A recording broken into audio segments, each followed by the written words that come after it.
It's another stunning day. It's weird because it's January again, middle of January, breaking sunshine. I can't remember how I edited the videos yesterday. Basically, I had a bit of a crap day in terms of productivity on the car because I'd run out of MIG wire. This isn't my welder, by the way, this is someone else's. I'd run out of MIG wire. I'd bought some off eBay, but I bought 0.8 wire instead of 0.6, which is not great for my welder, especially doing car body metal. So there's no shops open around here that I could actually get 0.8 MIG wire from. Sorry, 0.6. But this welder was in our scrap pile, and that is to me like 0.6, and it hasn't gone rusty or anything. So I'm going to rob that, put it in my welder, and then hopefully I'll be all right to crack on with tacking that wheel well into that today. There's a bit of a difference in size of the actual reels and the filament wire size itself. It's hard to see to the eye, but yeah, this is definitely 0.6. So I'm going to swap it. I don't know how much is on there and how long it's going to last, but it's going to get me out of a hole and mean that a beautiful day isn't wasted. So yeah, happy days. I had another slight hiccup. This welder has this axle for the reel to sit on, but it's meant to actually go on this carriage, and then that spins really nicely for taking the big reels. Whereas this welder has a little stubby thing and the reel sits directly on it. That has a lot more friction in it than this assembly. This assembly, you actually preload the reel with that spring to prevent that just from freewheeling by itself. So with this, it's got so much friction that that little motor is having to work quite hard to pull it through.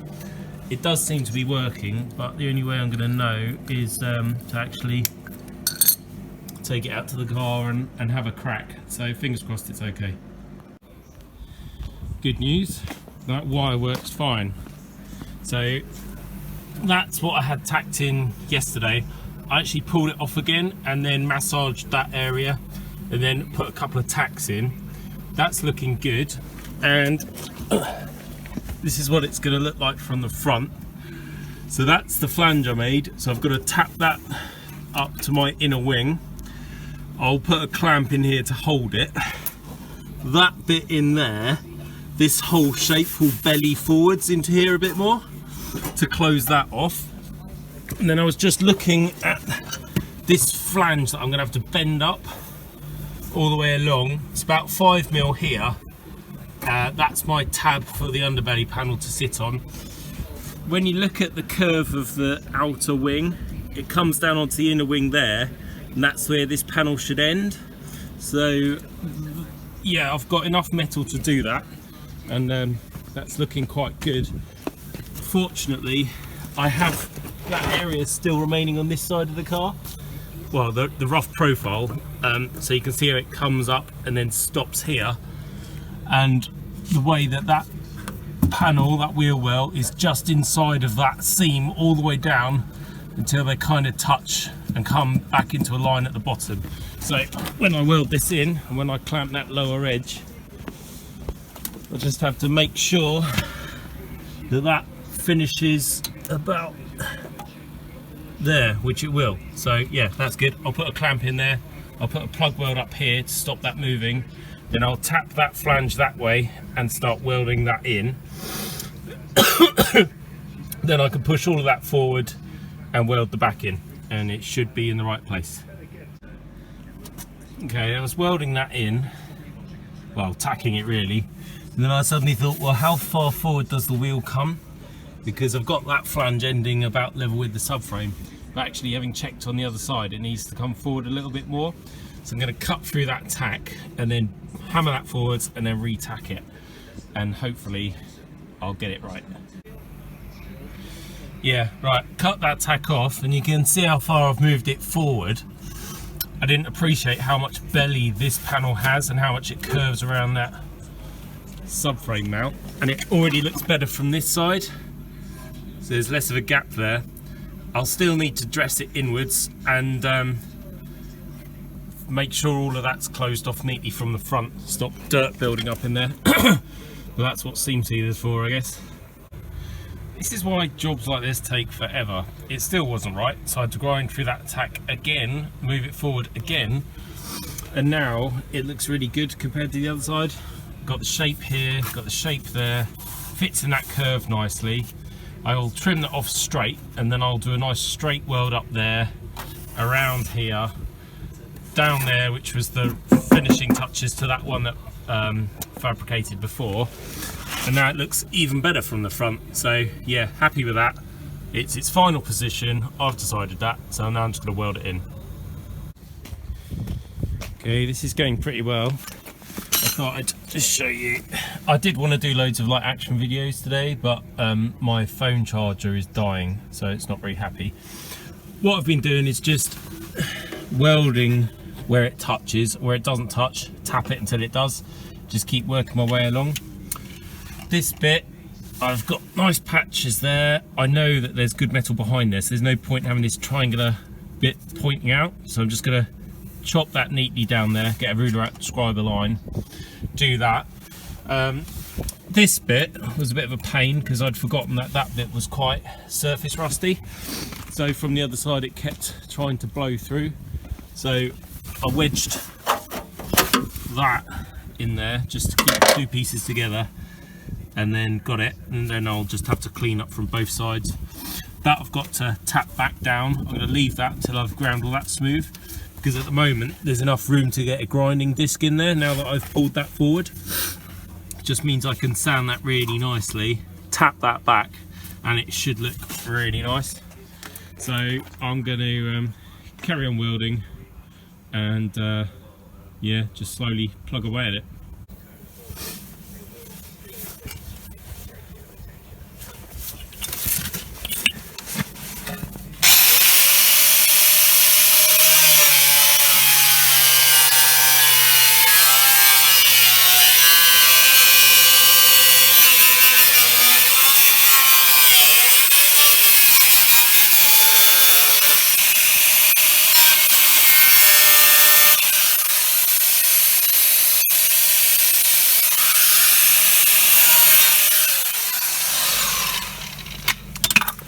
Bollocks, I forgot about that hole.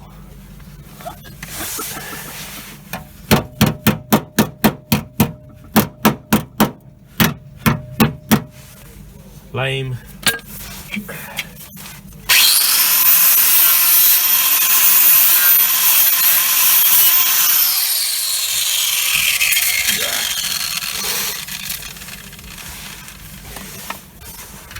Looks like I'll be welding that bit back in then. What a pain in the balls. My phone ran out of storage. I've tacked that tiny sliver back in. I thought I had good metal all the way down there, but obviously chopped a bit more out than I needed. Would have been nice to have a straight weld line down there, but it's not the end of the world. I'll just have to tack that bit in and do a bit more welding.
So it blew into a bit of a hole there, and I've got another one. So I'm just pulsing the trigger to try and build up the metal without blowing another hole.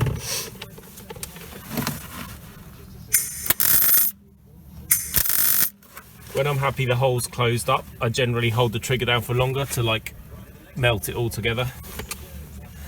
This will probably burn through because obviously I'm travelling down to the point of a tiny little piece of sliver of metal. So if I tack the bottom first, it should stop it blowing out.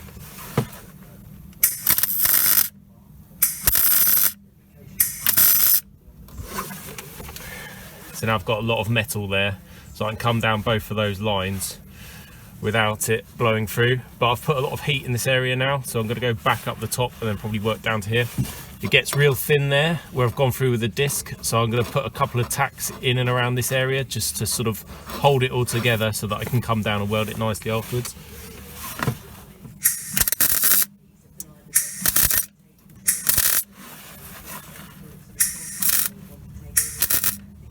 Yeah, as expected, it started to burn a hole, but I've got tacks either side now, so I'll be able to fill that in. I'm going to work up here and come down to there again.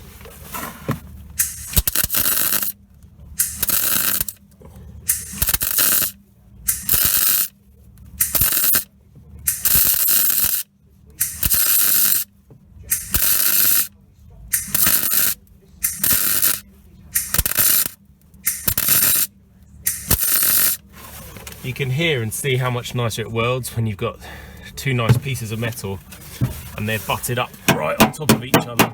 You get a lot of heat in there. Every weld you do has next to no impurities in it. If you keep the heat in there, they all flow kind of flat like that, which limits the amount of grinding you've got to do.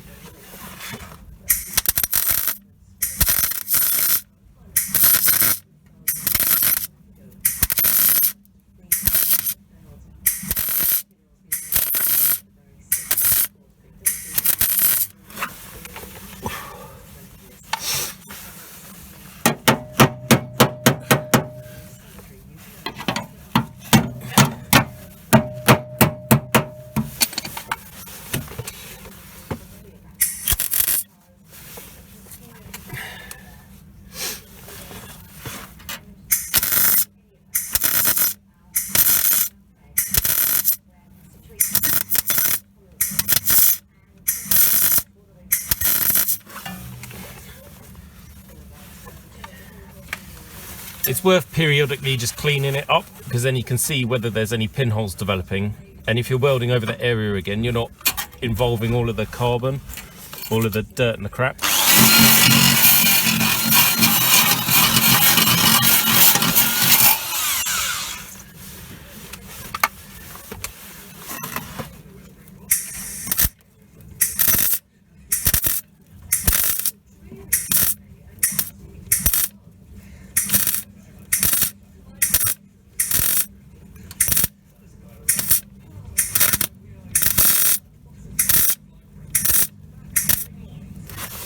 Now I've kind of encircled that whole area that I was worried about burning through.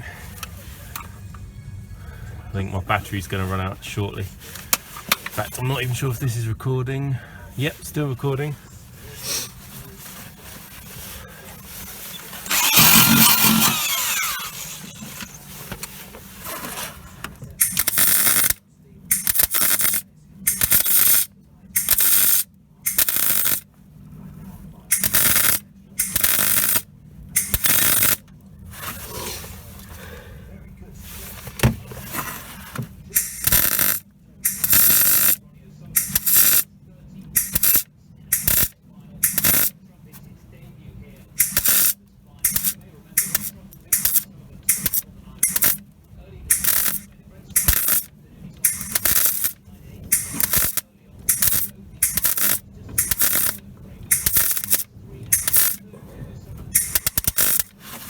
That's that hole filled in. You might notice I had the gun like that, and I put loads of tacks on top of each other. And they all flowed into like molten metal and then came down together to close the hole. So I bet if I look on the other side, that's going to look actually quite solid.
Okay, I've got fed up with the iPhone.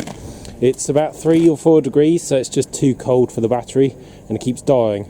That's really annoying because I had done some videos with me talking randomly about welding and that, but I can't really be bothered to edit them all into a sensible sort of order because that phone, as well as the battery being crap, the charging cable's crap. So to summarise, that is now in and welded. I had to take it in and out a few times and panel beat it to get it to fit right around that subframe mount. I'm happy with where it is now.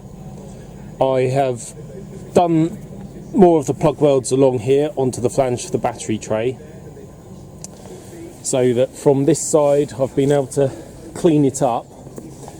It'll need a final skimmer filler, but really that's a really nice shape, so I'm chuffed with that because that's the bit I panel beat out of another car. Down here we have got the battery tray needs to be plug welded along there onto the inner wing, so I'm going to get that drill out and drill a couple of holes here and then hammer that forward, and I'll hammer that back onto there as well. I've pulled it all forward so I could get a cleaning disc in and clean out in there where the welds came through from the other side. So that's what I'm going to do now, just pre-drill the plug holes there, tap all that in, plug weld it, dress it, should look nice. Well, annoyingly I couldn't get the drill in the right sort of area to put that plug weld hole through. So what I've done is taken measurements where that flange is and then drilled it through from this side. So now I'm just going to go through with a bigger drill bit. I do a pilot of about 2 or 3, and then that's a 6 or 7.5, I can't remember. But yeah, that's done. Now I can tap those panels back.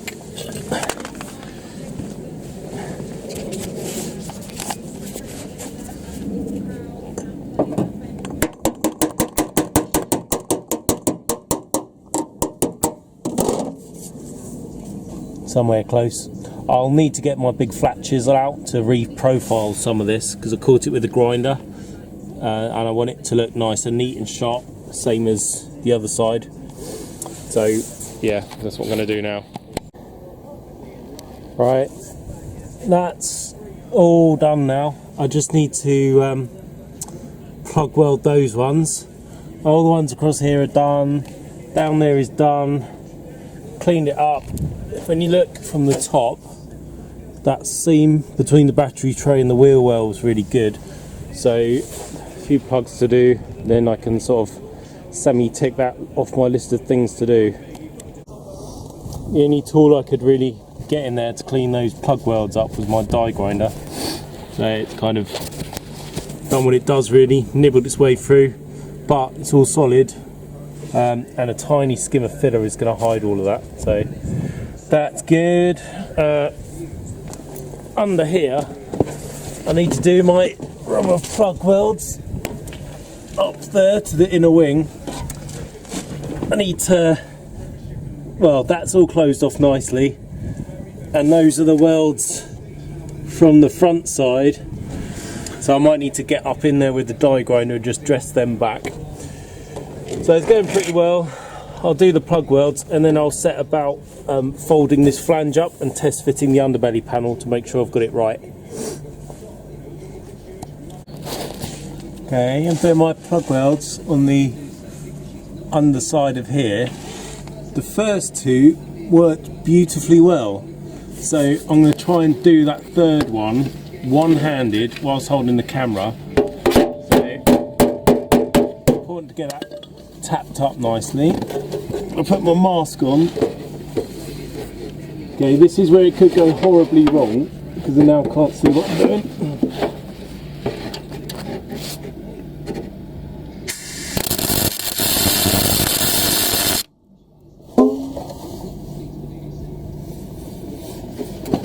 Ta-da! Is that not the most perfect plug weld you've ever seen, considering I'm upside down? Ah, look who it isn't.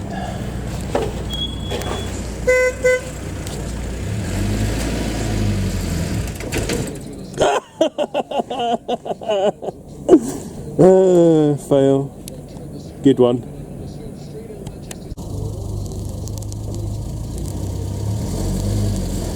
Hey, got it. Got it. Doing well, Noah.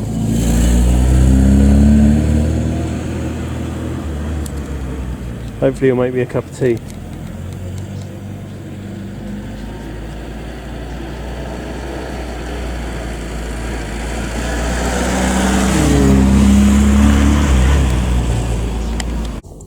Okay, most of those plug welds are done. Now I'm going to mark out where exactly I need to fold that, because as you can see on that side, what's he doing? He's a hooligan. Right, that sits about an inch below the front of the subframe. I've got a lot more than that on this side, which is good. More stuff to play with. So I'll mark that up and start trimming and folding. Some precision measurements and drawing later. Well, not at all. I basically just eyeballed it. I need to make a return here. Obviously that depth of metal is going to be a bit difficult to bend, so I'm going to just mark 5mm on here, trim it down with a grinder, and then gradually bend it up with a pair of pliers. And I might need a bit of heat on the last bit just to get it to fold neatly. Okay, that's trimmed off. So now, just nipping this up. I'm not going to go mega hard at any one point. Just going to go backwards and forwards laboriously for ages until I get somewhere close. Try not to get run over.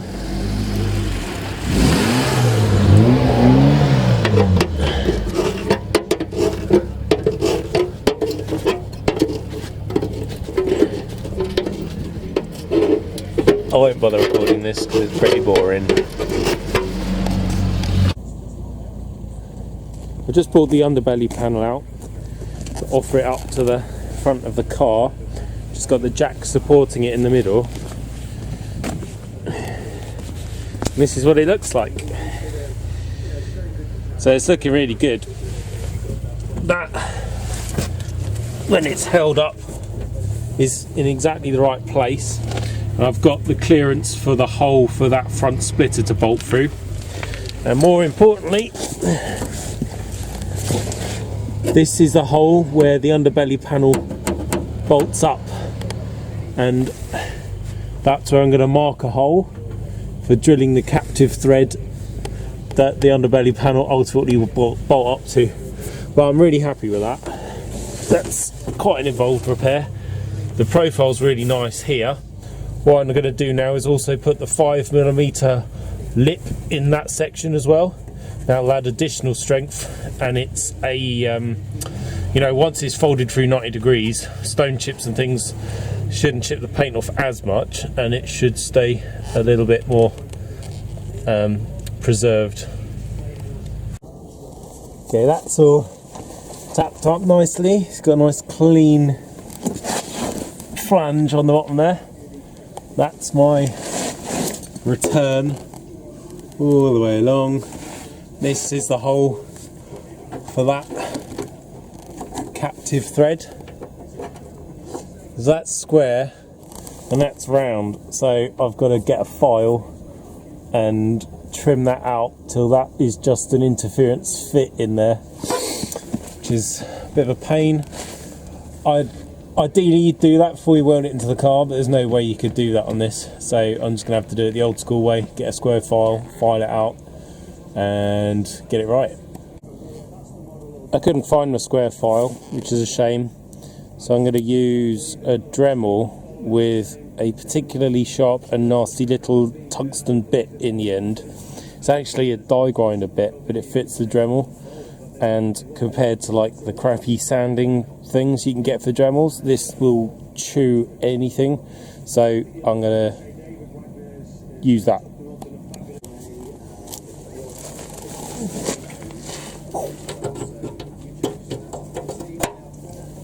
So that's that in there. Then obviously when you put the screw in, it opens up and locks. So it's a bit baggy, you can see it rattling about, but it doesn't fall out. And more importantly, when that's screwed in, see it's getting solid, so that ain't going to come out. So that's in, that's done. Final bit of dressing to do on the back side, and then I'm calling that wheel well fixed. So yeah, job. I'm going to do a bit of investigatory pokage, because as much as I don't want to have to disturb this area here, it will need doing at some point. I've got a nice clean metal there, and then I've got the remains of this inner wing, which is quite a complicated shape, and it's very crusty and crappy. So what I'm going to do is measure up where the good metal actually begins, and then chop the corresponding area out of this new inner wing, because that wing will be done at some point. As I've explained previously, the main point of this whole operation is to get this MOT'd and driven to the NEC Classic Car Restoration Show by March 21st. So I don't have time, I've got so much work to do on the floors and the sills. The wing's going to stay on, but that doesn't prevent me from at least fixing that bit of it. Probably won't actually do the outer skin, which sounds strange, but I'll do the inner bit. And then on this side, I know that that bit's a bit crappy, and I've got that over here. So what I might do is chop the bottoms of both sides of that arch out, leave that bit here until I do swap the wing, because I might need it then, and then just offer up the bits for there and there, and see how difficult it will be to put them in without chopping that wing off. Well, you might have worked out by now, I don't like making life easy for myself. I've very carefully chopped out the outer wing where it was crusty to reveal the inner wing, which I need to change. I don't want to go too high because the bumper will cover this area. So although there is a bit of bubbling here, I'm not going to chop my way up to here. I'm just going to concentrate on this bit. That bit will do when I change the wing. So yeah, just investigating really. Once I've worked out how much I'll need, I'll chop it out of that donor panel and tack it in. I think while I've got my tools out, I'm going to chop that as well, just to see what's going on, and I can start thinking about how I'm going to put it back together again. Ta-da! We have a big hole. That's quite good actually, because it continues into the hole I already knew about, and I knew I'd be rebuilding anyway. We have that bit of the wing that I've chopped off. Looks nice from the outside, not so good from the inside. Most of it is okay. That's the remains of the inner sill, but there's a fair bit of grot in there. I'm probably boring you to death with the fact I'm not changing the wing. I'm gonna clean off this, probably remake the lower flange, so that when I've repaired that bit, this can go back on. So that's what I'll be doing. It's getting dark now, sun's going down, so I'm gonna persevere as much as I can. This ground is incredibly cold. My arse is actually frozen, so I might go and find some cardboard to sit on just to insulate it a bit. I think before I dig into that bit anymore, I'll go back to that bit and work out how much metal I'm going to need in there. I've picked apart back to good metal. I've got the remains of inner sill out from between the outer wing.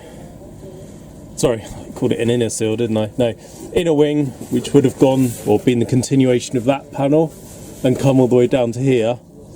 I've unpicked the outer sill from it. That would have tapered off up to about here. I did really want to chop back to nice clean metal all the way up to there, but it disappears and is frilly, so it's not going to be an ideal repair, but it's better than it was. I couldn't chase any higher because then you'll see it clear as day when the bumper's fitted, whereas at the moment all of this gets hidden by either the spoiler or the bumper. I've cut out my donor panel and I've been offering it up inside the car like so. I'm just trying to work out with the bumper refitted how high I can go with that cut. That's the new bumper that I got given by Ricahrd, which was very good of him, because although it needs some work, like having the end rebuilt here, it's a really nice bumper. So I could come a little bit higher if I want. They're not full wraparound bumpers, but at least they hide most of the ugliness or like temporary repair work I'm going to be doing down here. So the reason I'm investigating higher up is because the bit I wanted to weld to isn't as good as I thought it was. So I've made this bit a bit longer, and before I chop it down I want to make sure that I get as much rock cut up there as I can. Well, we like that, ladies and gentlemen. How good's that going to be? That's that chopped section offered up in there.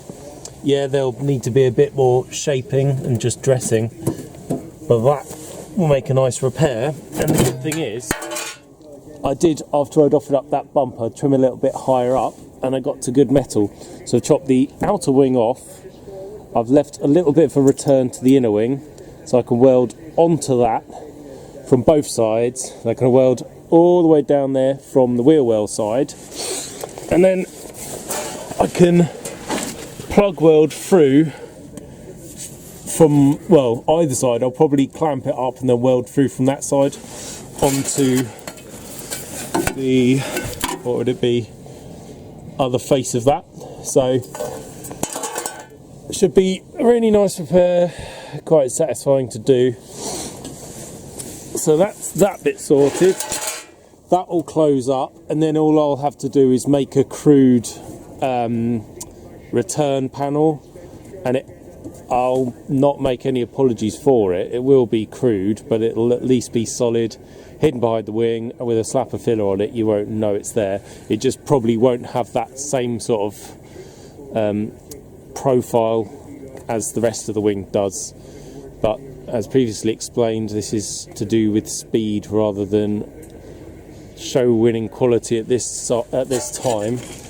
It is getting dark and I'm getting cold, so I'm just going to do a little bit of poking around here to work out, in the same sort of way as I have done with front, just how much of that wing I'm going to have to chop out of the back. Obviously the sill is going to be replaced. That's this bit. So that's the end of the sill here. The inner sill is the bit that I've chopped off here.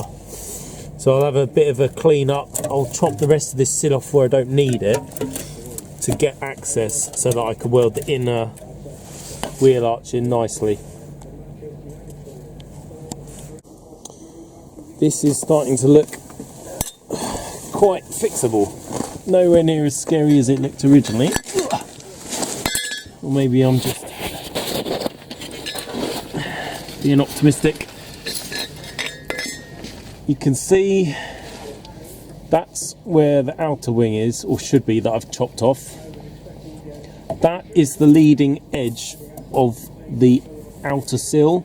It kind of comes along the car and then dives in, and the last section of it is hidden behind the wing and butts up to the inner wing along a seam here. That seam is completely gone at the bottom, but that's kind of not a big deal. You can just see here where these ribs are, that's the inner sill, and would have come all the way along, picking up on that sort of chassis stiffener, and then come to a nice defined seam here, and that's where the sill would have ended. So that's all gone. What I'm trying to work out is which bit to chop out first, because we've kind of gone from the wheel arch now into the floor area. That is the replacement for that, so this is kind of hanging in free space at the moment. So what I might do is chop that out first. That'll give me more room to repair the inner sill.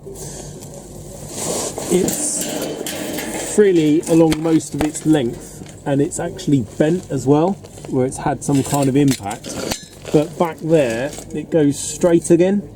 So what I might do is this week, even if it's raining, I'll be able to work from inside the car, and I think what I'll do is chop that floor out so that I've got good access to the inner sill.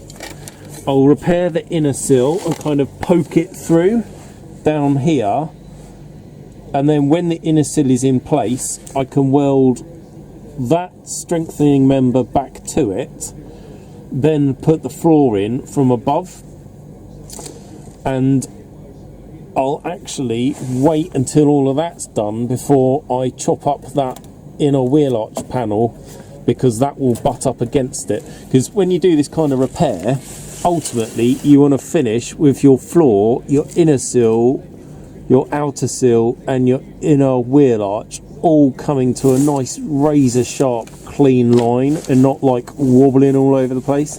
So by doing it in that order, with inner sill first, floor, inner wheel arch and then sill, it should make for the best method of repair.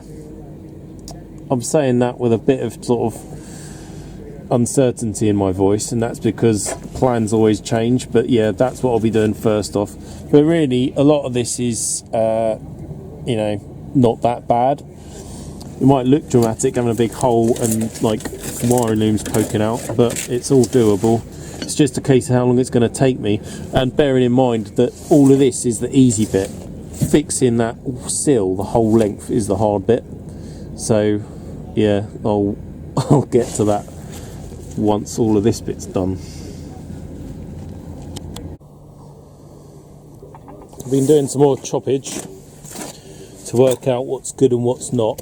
I accidentally cut through part of the wiring loom, which wasn't good, but never mind, eh?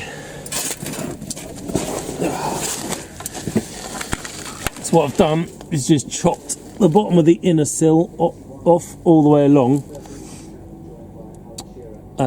up to the front here, to work out how much I'm going to need to chop out of that one. Because if you've seen some of my really old videos, there's some of a police car. Basically I restored that a while ago. This is one panel I bought and never needed. It's the inner sill with seatbelt mounting points, or sorry, seat mounting point. It's for a Series 1 car, but they're pretty much the same, apart from on the Series 1 all of these holes are round, whereas on the Series 2 some of them are square, but it makes no odds. What's good though is that it has the correct profile, the right dimensions, the flange on the front edge of it, and you can actually see the line of where the floor should go. So that will make my job much easier when I come to fabricate a new floor to go in here. The flutings are the same heights, so I can use these as reference measurements, but basically what I need to do is, you know, pretty much chop straight along there, down past these, all the way along to about here, then chop it off, and that I'll weld into the car. But it's dark now, I'm tired, it's really cold. You can actually see my breath coming out like that, so I'm gonna pack up, go home and chip away at this during the week if I can.